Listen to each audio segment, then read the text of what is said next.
चंडीगढ़ में लगातार ही चंडीगढ़ कांग्रेस द्वारा विरोध प्रदर्शन किया जा रहा है। इस समय सेक्टर 17 में आप देख भी सकते हैं कि पूर्व केंद्रीय मंत्री पवन बंसल के नेतृत्व में यहां पर सैकड़ों की तादाद में जो कार्यकर्ता हैं इकट्ठा हो चुके हैं और लगातार ही विरोध प्रदर्शन किया जा रहा है डीजल पेट्रोल के दामों को लेके।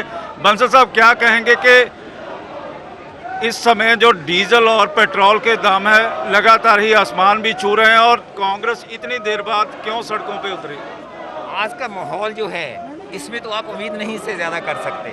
अगर आज के दिन ये लॉकडाउन वाली हालात नहीं होती तो आप देखते इस पे क्या हो रहा है। आज उसके बावजूद ये कर रहे हैं। एक तरफ तो हमारे पे इल्ज़ाम लग रहा है कि आप सोशल डिस्टेंसिंग नहीं रखते, और पहला सवाल आपने किया कि आपने आज तक क्यों नहीं किया। आज जो कर रहे हैं वो वाजिब कर रहे हैं। आज ये बात को पक्का विश्वास करके कि ये सरकार आंखें बंद की हुई है, अपने कान बंद किए हुए हैं, लोगों की दिक्कतें क्या हैं उसको समझ नहीं रही। इन्होंने एक्साइज ड्यूटी पेट्रोल और डीजल पे निरंतर तौर पे पिछले 6 वर्षों से बढ़ाते जा रहे हैं, और इस साल तो कमाल कर दी। जब कोविड था, लोगों को तो रियायतों की ज़रूरत थी, लोगों को हिमायत की ज़रूरत थी, उस वक्त वो तो मिली नहीं। स्टिमुलस एक फ्रॉड रहा है, मैं ये शब्द जिम्मेदारी के साथ कह रहा हूँ। 20 लाख करोड़ का जो ऐलान किया है उसमें से 2 लाख करोड़ का नहीं, 1,60,000 का है।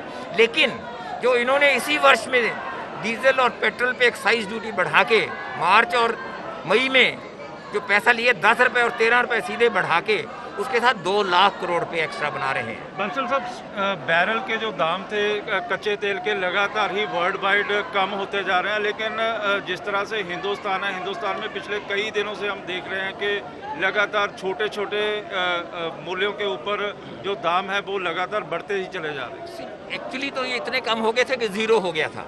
लोग इसको उठा नहीं रहे थे। जिन्होंने फ्यूचर ट्रेडिंग की हुई थी इंटरनेशनल क्रूड की, वो उठा नहीं रहे थे। लेकिन अब थोड़ा बढ़ा है उससे, यानी कि अब भी कम, आज के दिन भी कम है। लेकिन $11 पे पहुंच चुका था ये। $11 के बाद थोड़ा थोड़ा बढ़ना शुरू हुआ है। बात ये है कि जब भी कभी कम हुआ, ये 6 वर्षों में कम होते रहे। 2014 से पहले तो 140 भी हो चुका था बैरल का, जो आपने किया। कोई इसको जानता नहीं, समझता नहीं, समझना चाहता नहीं। आपने ये सवाल किया, $140 प्रति बैरल भी हो गया था।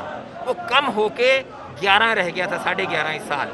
लेकिन कभी लोगों को फ़ायदा नहीं दिया। उस वक्त कांग्रेस ने इंपोर्ट ड्यूटी बंद कर दी थी, और 14 के बाद आज तक लगातार जब वहाँ कीमतें कम होती हैं अंतर्राष्ट्रीय, ये उतनी एक्साइज ड्यूटी बढ़ा देते हैं। आज 70% जितना आपका तेल की कीमत है पेट्रोल पंप की, आप टैक्सेस में दे रहे हैं। लेकिन ये नहीं है कि चाहे पंजाब हो, हरियाणा हो, राजस्थान हो, क्योंकि लगातार ही जो वैट है, वैट भी लगातार बढ़ता चला जा रहा है, और जो स्टेटें हैं, स्टेटों का भी कुछ फर्ज बनता है। बेशक केंद्र नहीं कम कर रहा। तो ये बात को समझने की ज़रूरत है। वैट होता है एड वैलोरम, यानी कि जितनी कीमत है उस पर वैट लगता है। एक्साइज ड्यूटी है प्रति लीटर। अगर ये केंद्र सरकार 2014 वाली आज के दिन अपनी एक्साइज ड्यूटी कर दे तो वैट अपने आप भी तीसरा हिस्सा रह जाएगा। कुछ करने की ज़रूरत नहीं पड़ेगी, अपने आप कम हो जाएगा। ये तो जितना ये बढ़ा देते हैं उसके ऊपर परसेंटेज हिसाब से उतना ही वैट बढ़ जाता है। ये जिम्मेदार सरासर केंद्र सरकार है इस पे लिए। मैं बीजेपी या कांग्रेस या किसी सरकार को और को नहीं कह रहा, जो प्रांतीय सरकारें हैं उन्होंने वैट लगाया, इसको क्यों नहीं डाल देते आप जीएसटी में? इसको डालो जीएसटी में। अगर आप ईमानदारी से करते हो जीएसटी की बात, तो पेट्रोल और डीजल को भी जीएसटी पे डालो। तो यदि रेट कम नहीं होते तो क्या एक्शन प्लान होगा? ऑल इंडिया लेवल पे होगा? क्या कर सकते हैं? यही कर सकते हैं। आत्मदाह तो नहीं कर रहा है मैं इस पे, यही कर रहे हैं, अपनी आवाज़ उठा रहे हैं, लोगों की तरफ से ये बात कह रहे हैं, और ये हम करते रहेंगे। इस समय किसानों का भी सीजन चल रहा है, धान का सीजन चल रहा है, डीजल की बहुत ज़्यादा खपत भी हो रही है। पहली बार ये हुआ है हमारे इतिहास में, इतिहास नया रचा है इस सरकार ने, कि इन्होंने डीजल का रेट मार्केट में पेट्रोल से ज़्यादा कर दिया। उसका असर किसको पड़ेगा? किसानों पे, यानी कि सभी पे असर पड़ेगा। आप सफ़र करते हैं बसों में तब पड़ेगा, ट्रेन में सफ़र करते हैं तब पड़ेगा, आपकी सब्जी फ्रूट आपका कुछ भी आता है ट्रकों में, सब चीज़ों पे फ़र्क पड़ेगा। ये लोगों ने, ये सरकार बिल्कुल जो कहते हैं एक संवेदनहीन सरकार रही है, और ख़ास तौर इस पर साबित कर रहे हैं।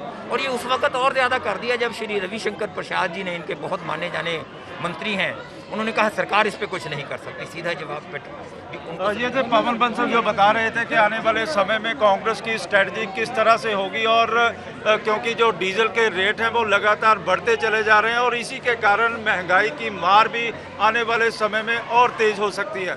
कैमरामैन इंद्रजीत के साथ विशाल अंग्रेज न्यूज़ 24 चंडीगढ़।